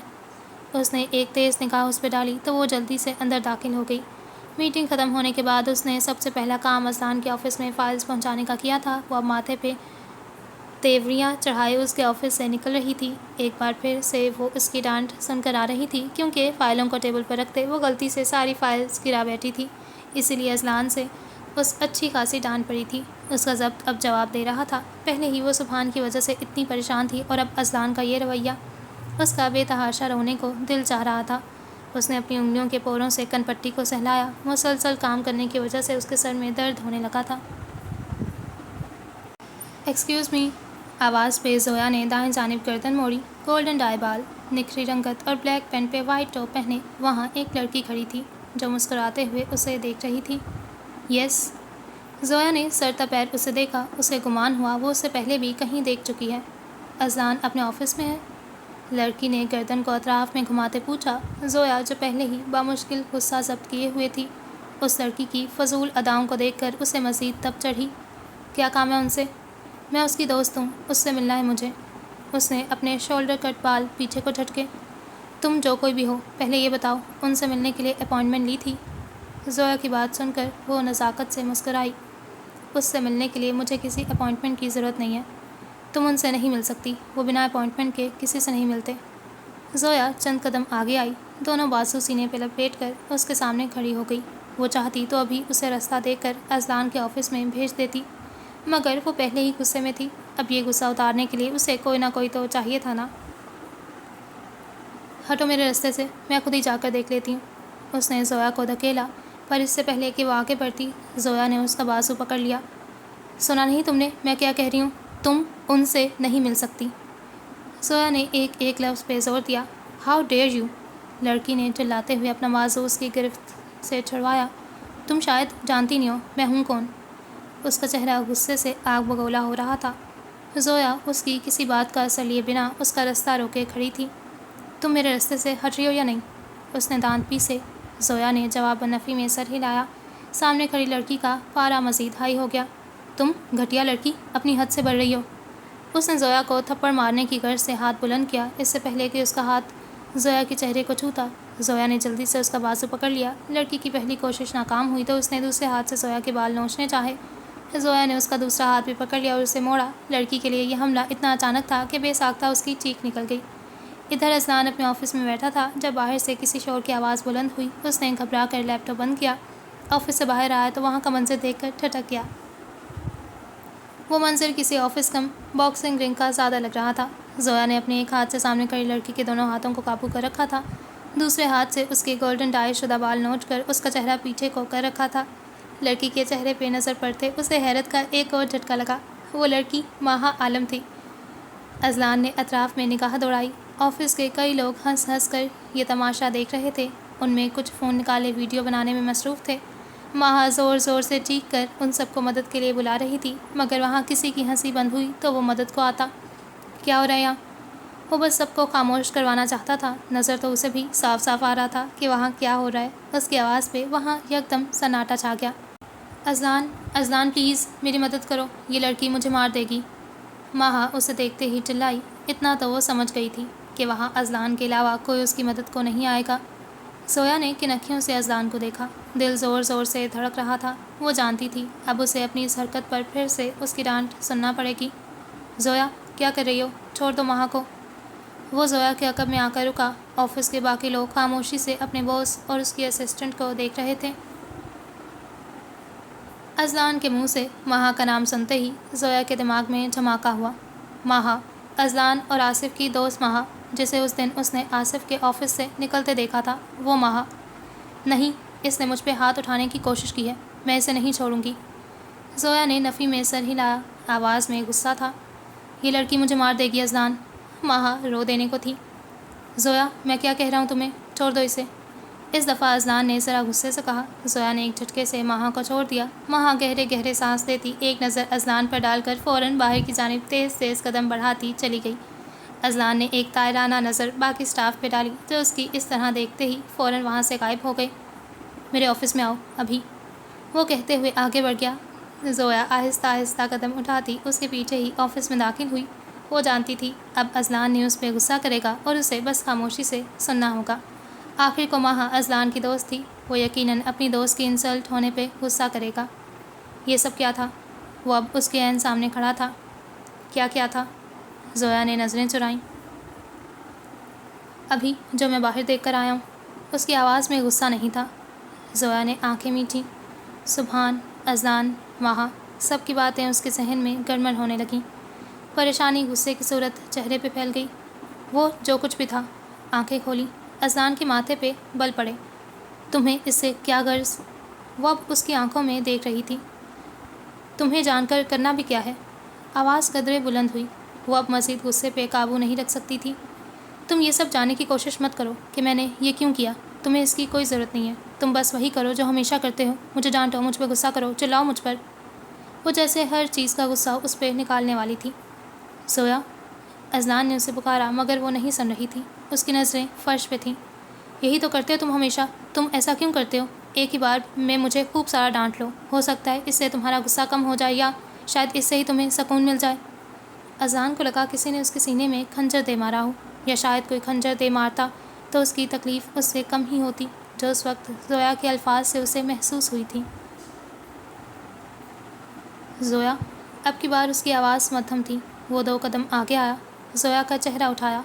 وہ لب بھینچے کھڑا تھا، گہری نیلی آنکھوں میں تکلیف کے آثار تھے۔ زویا کو اگلے لمحے اپنے گال پہ کسی گرم چیز کا احساس ہوا تو وہ چونکی۔ اپنے گال پہ ہاتھ رکھا جو آنسوؤں سے تر تھا۔ اسے خود بھی اندازہ نہیں ہوا تھا وہ کب سے رونے لگی تھی۔ آج سے پہلے وہ کسی کے سامنے کمزور نہیں پڑی تھی، مگر اس وقت وہ خود پہ ضبط نہیں کر پائی تھی، نہ غصے پہ نہ آنسوؤں پہ۔ اس نے ہتھیلی کی پشت سے چہرہ صاف کیا، مگر آنسو تھے کہ تھمنے کا نام ہی نہیں لے رہے تھے۔ یہاں بیٹھو، اذلان نے اسے کرسی پہ بیٹھنے کا اشارہ کیا۔ وہ اس کی طرف دیکھے بنا خاموشی سے وہیں بیٹھ گئی۔ اذلان نے اس کی طرف پانی کا گلاس بڑھایا۔ زویا نے لرزتے ہاتھوں سے گلاس اس کے ہاتھ سے لیا اور گھونٹ بھرا۔ اسے اس طرح دیکھ کر اذلان کو خود پہ غصہ آنے لگا۔ اس کے وہم و گمان میں بھی نہیں تھا کہ اس کے رویے کی وجہ سے اس قدر ہرٹ ہو جائے گی۔ اس لڑکی کو کون بتاتا کہ اس کے آنسو اذلان عباس کو کس قدر تکلیف دے رہے تھے۔ زویا نے گلاس ٹیبل پہ رکھا تو اذلان کرسی گھسیٹ کر عین اس کے سامنے آ کر بیٹھ گیا۔ زویا سر جھکائے اپنے ہاتھوں کو دیکھنے لگی۔ میں واقعی نہیں جانتا کہ تم میرے رویے سے اتنی ہرٹ ہو جاؤ گی۔ وہ اس کی نم پلکوں کو دیکھ رہا تھا۔ وہ اس کے آنسو صاف کرنا چاہتا تھا، مگر وہ حق نہیں رکھتا تھا، وہ جانتا تھا، اس لیے مٹھیاں سختی سے بھینچ رکھی تھیں۔ I am really sorry Zoya, میرا مقصد ہرگز تمہیں ہرٹ کرنے کا نہیں تھا۔ وہ شخص جس کے ڈکشنری میں سوری لفظ تھا ہی نہیں، وہ اپنی اسسٹنٹ کے سامنے بیٹھا اس سے معافی مانگ رہا تھا۔ اگر آصف ابھی اسے یہ سب کہتے سن لیتا تو یقیناً اسے ہارٹ اٹیک ہی آ جاتا۔ اگر مجھے ذرا سا بھی اندازہ ہوتا کہ میری باتوں سے تمہیں تکلیف ہوتی ہے تو میں بھی کبھی تم سے اس ٹون میں بات نہ کرتا۔ I am sorry. زویا نے نظر اٹھا کر اسے دیکھا۔ اس کی گہری نیلی آنکھیں زویا پر جمی تھیں، جن میں تکلیف کے آثار تھے۔ وہ اس شخص کو کبھی سمجھ نہیں پائی تھی۔ وہ ایک پہیلی کی طرح تھا، جسے وہ جتنا سلجھانے کی کوشش کرتی مزید اس میں الجھ جاتی۔ زویا نے کچھ کہنے کے لیے لب وا کیے، مگر اس سے پہلے ہی آفس کا دروازہ ایک جھٹکے سے کھلا۔ یار، یہ باہر سب… آصف کے اگلے الفاظ ان دونوں کو اس طرح آمنے سامنے بیٹھا دیکھ کر منہ میں ہی رہ گئے۔ آنکھیں حیرت سے کھل گئیں۔ زویا فوراً کھڑی ہوئی، ایک بھی لفظ بولے بنا آفس سے باہر نکل گئی۔ آصف نے آنکھیں سکوڑے پہلے اسے زیادہ دیکھا، پھر اذلان کو جو کن پٹی کو انگلیوں سے مسلتا کرسی سے اٹھ کر کھڑکی کے سامنے جا کر کھڑا ہو گیا تھا۔ کیا ابھی ابھی جو کچھ میری نیک آنکھوں نے دیکھا وہ سب سچ تھا؟ وہ چلتا ہوا اس کے عقب میں آ کر رکا۔ اذلان نے جواب نہیں دیا۔ وہ کھڑکی سے باہر نظر آتی شہر کی روشنیوں کو دیکھ رہا تھا۔ مجھے لگتا ہے اب مجھے اپنی دروازہ نوک نہ کرنے والی عادت کو بدلنا پڑے گا۔ اس نے مسکراہٹ دبائی۔ ایسا کچھ نہیں ہے۔ اذنا نے آنکھیں میچ کر کھولی۔ تو میں کون سا کہہ رہا ہوں کہ ایسا کچھ ہے؟ آصف نے کندھے اچکاتے لاپرواہی ظاہر کی، جبکہ چہرے پہ مسکراہٹ واضح تھی۔